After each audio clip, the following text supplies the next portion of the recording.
North বেঙ্গলে যে ঘটনাগুলো ঘটেছে, আমি প্রথমে বলি আপনাদের, পুজো আমাদের হয়ে গেল, দুর্গাপুজো ফেস্টিভ্যাল, যেটা দুর্গাপুজো হয়ে গেছে, আজকে লক্ষ্মী পুজো আছে।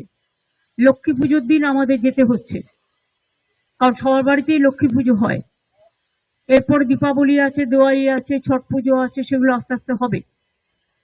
কিন্তু দুর্গাপুজোয় কোটি কোটি মানুষ এসছেন কলকাতায়, এবং পুলিশ পরিবার, অ্যাডমিনিস্ট্রেটিভ পরিবার, মিডিয়া, ক্লাবগুলো, পুজো কমিটিগুলো, তারা ভীষণ ভালো রোল প্লে করেছে এবং খুব শান্তিপূর্ণভাবে সমস্তটাই সম্পন্ন করেছে। আমি তাদের থ্যাঙ্কস দিচ্ছি, আমার স্যালুট জানাচ্ছি। এরপর আমি নর্থ বেঙ্গল বলছি। নর্থ বেঙ্গল পরশুদিন রাত্রির থেকেই সিএস, আমি, ডিজি, পুলিশ, আমরা মনিটরিং করেছি কন্টিনিউয়াস। কলকাতায় একদিন যে 6 ঘন্টা জল জমেছিল, আপনারা জানেন 300 মিলিমিটারের ওপর বৃষ্টি হয়েছিল। নর্থ বেঙ্গলেও খুব আনফর্চুনেটলি পরশুদিন রাত্রে যে বৃষ্টিটা হয়, সেটা 300 মিলিমিটার বেগে হয়েছিল এবং 12 ঘন্টা কন্টিনিউয়াস। তারপরে ভুটানের জল সংকোচ থেকে আসে, সিকিমের জল এসে পুরো ফ্লাডেড করে দিয়েছে। আজকেও আমি গঙ্গার সামনে থেকে আস্তে আস্তে দেখছিলাম, গঙ্গা পুরো ভর্তি হয়ে গেছে। কাল পরশু হাই টাইড আছে। কথা হচ্ছে, আমি কতটা রাজ্যের আমরা জল সামলাবো। বিহারে বৃষ্টি হলে জল চলে আসছে ফরাক্কা দিয়ে, ইউপিতে বৃষ্টি হলে ফরাক্কা দিয়ে জল চলে আসছে গঙ্গায়, গঙ্গা টুবু টুবু হয়ে যাচ্ছে। আমাদের জলটা যাবে কোথায় এখানে জল বৃষ্টি বেশি হলে?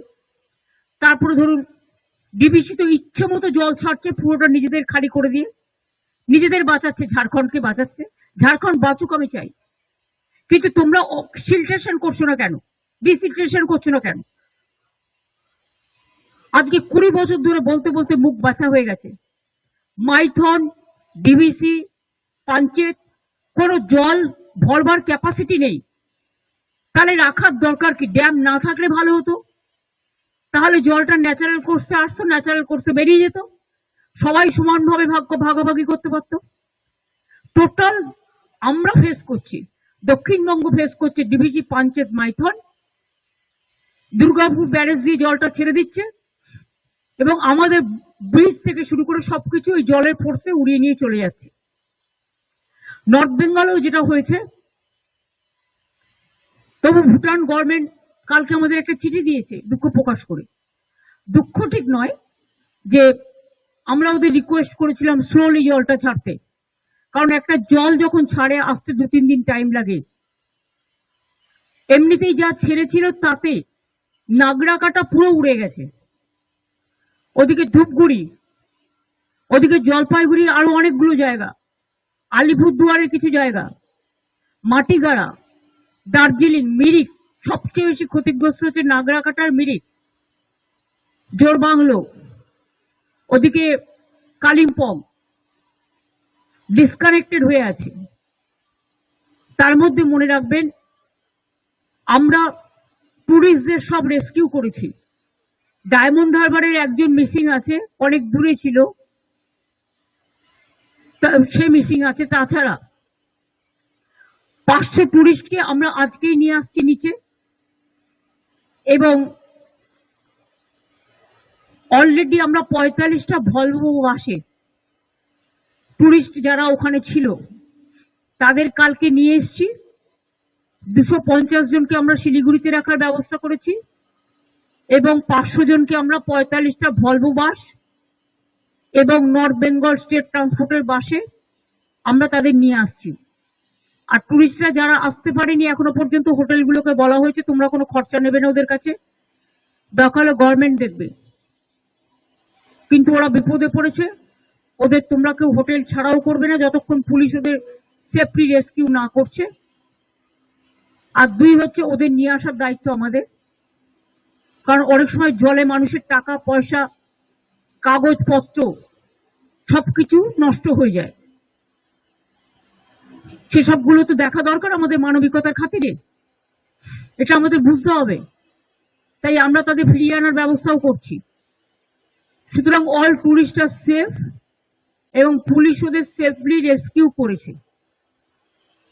এছাড়াও পুলিশ অলরেডি কমিউনিটি কিচেন তো স্টার্ট করেছে, মিরিক থেকে শুরু করে নাগরাকাটা থেকে শুরু করে বিভিন্ন জায়গায়। আমার সাথে চিফ সেক্রেটারি যাচ্ছে, ডিজি চলে গেছে অলরেডি। অরূপ বিশ্বাসকে আর গৌতম দেবকে আমি আজকে ধূপগুড়ি পাঠিয়ে দিয়েছি, এবং আমি আর সিএস যাচ্ছি হাসিমারাতে। হাসিমারা থেকে আমরা যাব নাগরাকাটায়, যতদূর পর্যন্ত যাওয়া যায় ততদূর পর্যন্ত যাব, গিয়ে চেষ্টা করব আমরা, কিন্তু হয়তো অতদূর যাওয়া যাবে না, কারণ রাস্তা টাস্তা সব ডুবে আছে।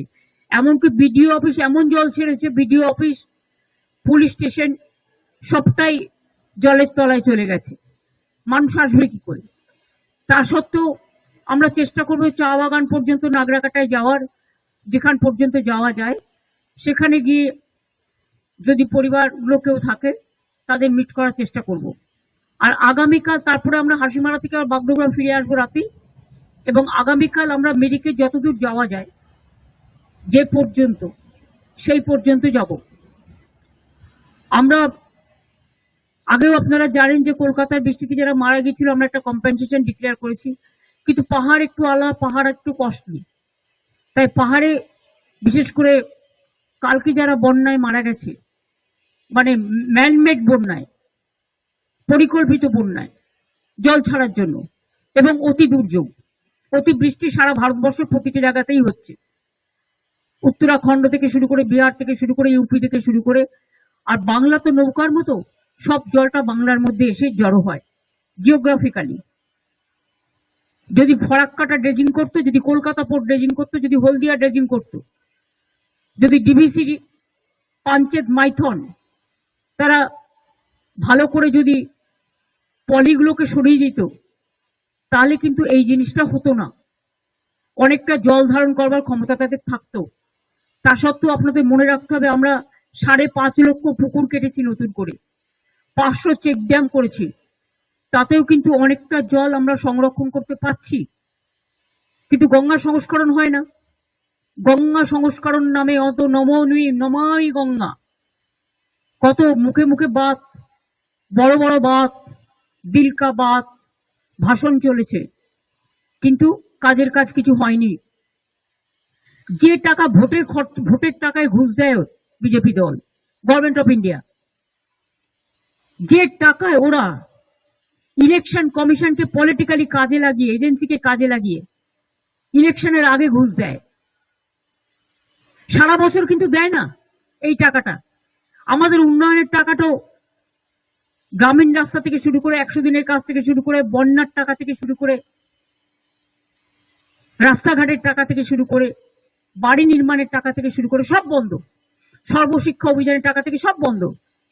এর মধ্যে জিএসটি আপনারা জানেন, যদিও এটা আমরা চেয়েছি মানুষের জন্য, কিন্তু 20,000 কোটি টাকার জন্য জিএসটি আমাদের রেভিনিউ লস হয়েছে। এমনিতেই 1,85,000 কোটি টাকার মতো আমরা পাই সেন্ট্রাল থেকে, আমাদের দেয়নি। তাছাড়াও আরো 20,000 যুক্ত করুন। এই টাকাগুলো আমরা কোথা থেকে জোগাড় করব?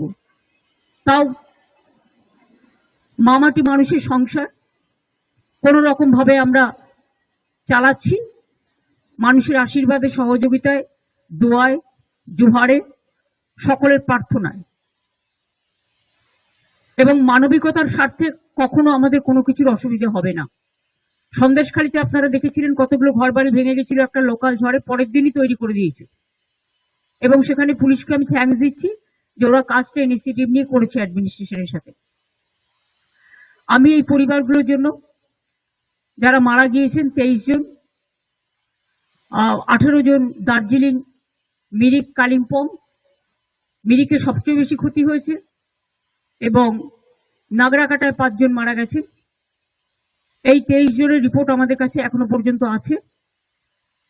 তাদের প্রত্যেক পরিবারকে আমরা 5 লাখ টাকা করে, যদিও আমি জানি জীবনের বিকল্প কখনো টাকা হয় না, কিন্তু যে চলে যায় তার পরিবার তো রয়ে যায়।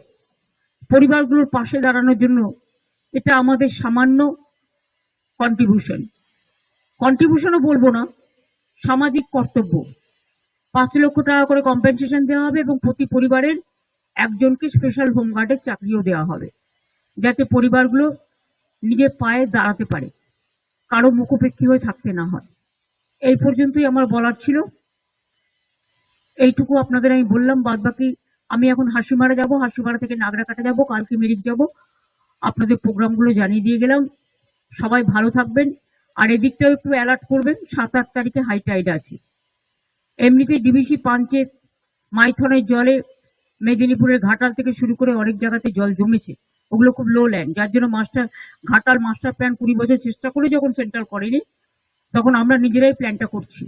কিন্তু ঘাটাল মাস্টার প্ল্যান করলেও ডিবিসি যতক্ষণ পর্যন্ত এইভাবে জল ছাড়বে ততক্ষণ পর্যন্ত আমাদের অন্য ওয়ে আউটের ব্যবস্থা করতে হবে। আমরা তো চাই ড্যামের দরকার নেই। ড্যাম থেকে কি লাভটা হলো? সিকিমে 14টা হাইডেল পাওয়ার করেছে তিস্তা ব্রিজের ওপরে। জল ধারণটা করবে কোথায়?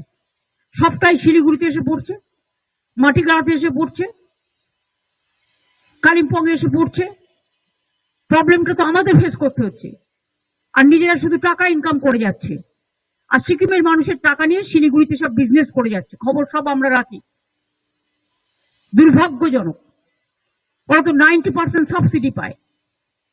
আর জেনে রাখবেন, সিকিমকে 8 স্টেটে আমরা ইনক্লুড করেছিলাম, তৃণমূল কংগ্রেস। কারণ যখন অটল বিহারী বাজপেয়ী প্রধানমন্ত্রী ছিলেন, তখন আমরা একটা বেঙ্গল প্যাকেজ করেছিলাম। আমরা সরকারে যাইনি, তখন আমরা সিকিমকে ইনক্লুড করিয়েছিলাম বাংলার পার্শ্ববর্তী বলে।